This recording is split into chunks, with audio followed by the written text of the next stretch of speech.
Hi, I greet this day with a love in my heart. Welcome to the Institute of Mind Dynamics. Today the tip of the day is MF technique, mindfulness technique part 9. And today being 17th April 2019, let's make this day worth remembering. Okay?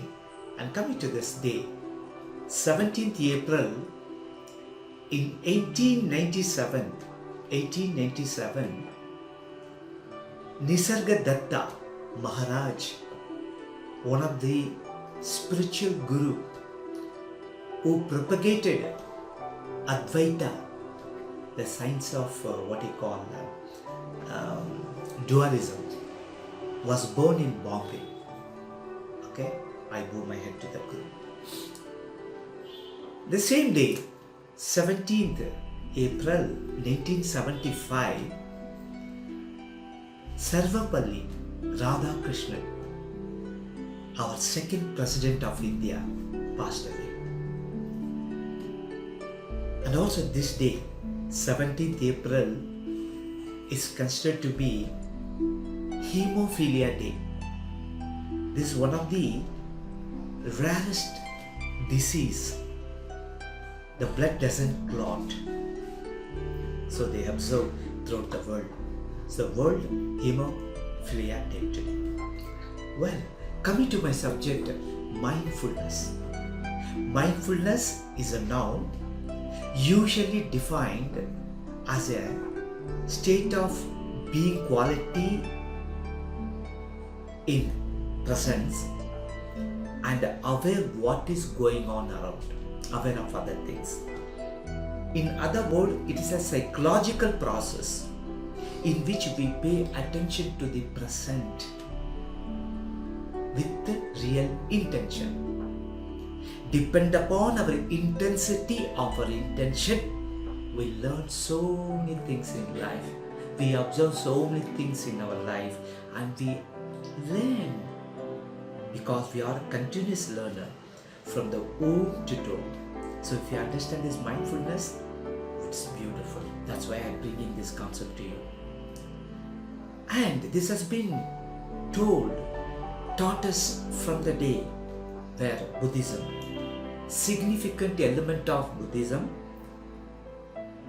based on Zen meditation, Tibetan meditation, Vipassana, and our Vedic science, the meditative mode called Smrit Asmrita.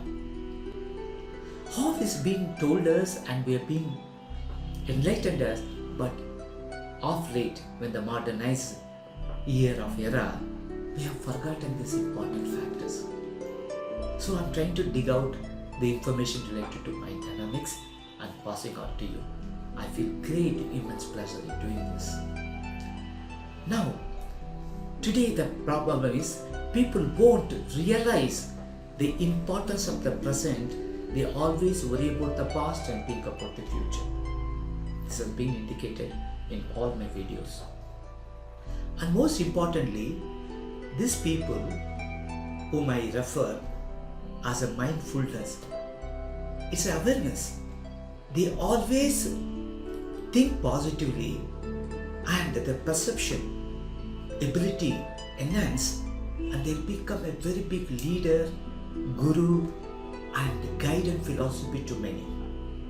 If you understand that, not only you can guide your life to the right path, but also make and touch upon the lives of many people in the world.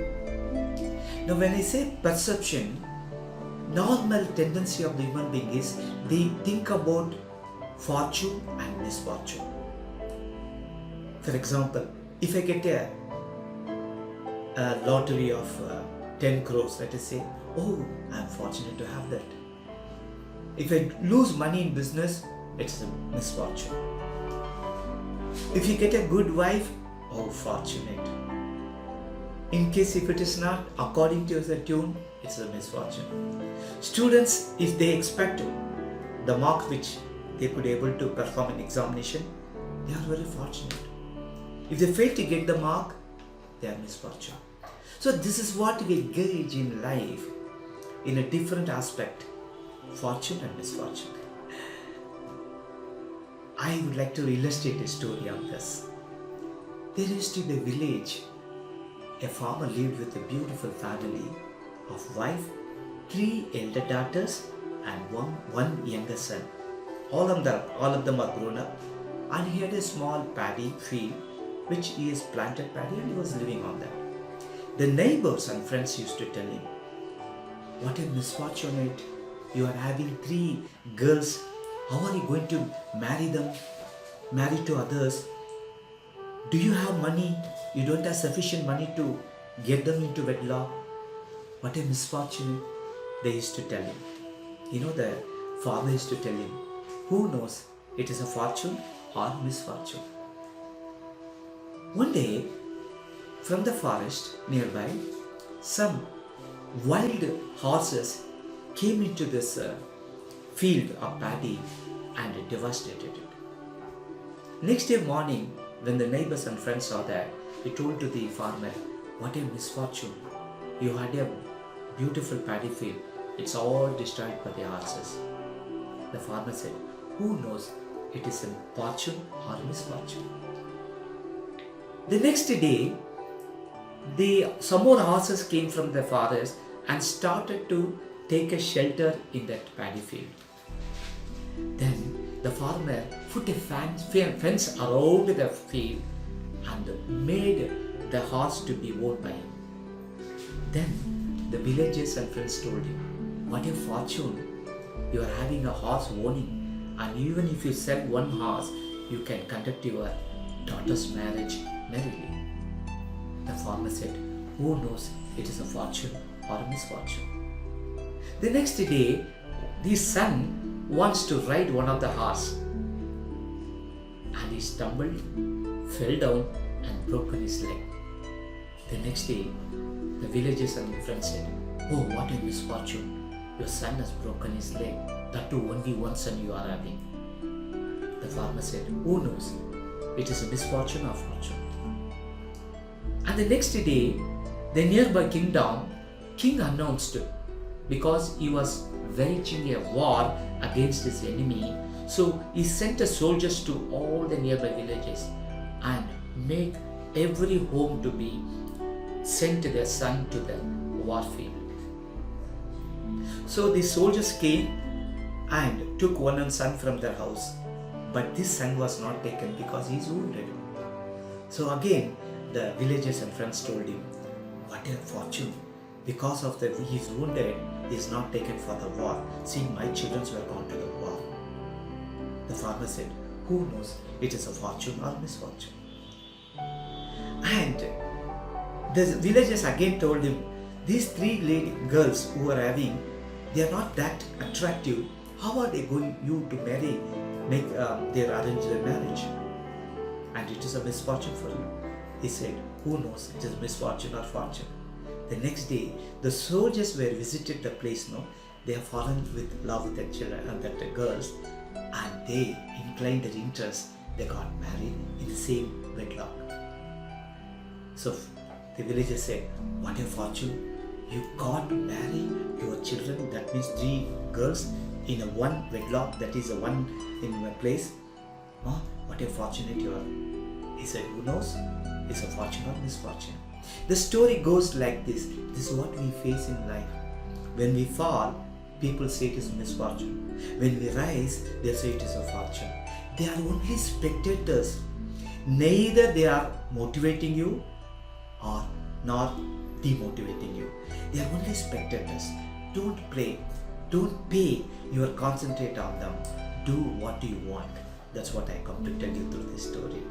And the mindfulness, what happens today, the technique is sit aloof, preferably in the early morning and sunset during the evening, in a prescribed place where you are already set, facing northeast, and just sit and observe your silent. It could be any sound which may disturb you. It could be a bird chirping, aircraft moving ahead, car, vehicle movement, horning of anything. Don't worry about it. Just pay attention to the sound around you. Okay, now pay attention to some of the sound now, and be quiet for minimum 5 to 10 minutes. Cultivate this habit of silentation. It's one of the modality of Tibetans. They sit under the Himalayas, that too in a chilled weather, and used to observe the body and its rhythm, and they don't think anything. It's not that easy to be said that time, but still we can follow. I'm also trying that. Okay, last but not the least, today being a Hemophilia Day observed worldwide, they say blood is thicker than water. That means our kith and kin who born along with us, the bondage, the love, what they give is more than anybody can give to us. It could be friends or relatives. They are the better. Okay, thanks for watching. I'll catch you later, and may all be blessed.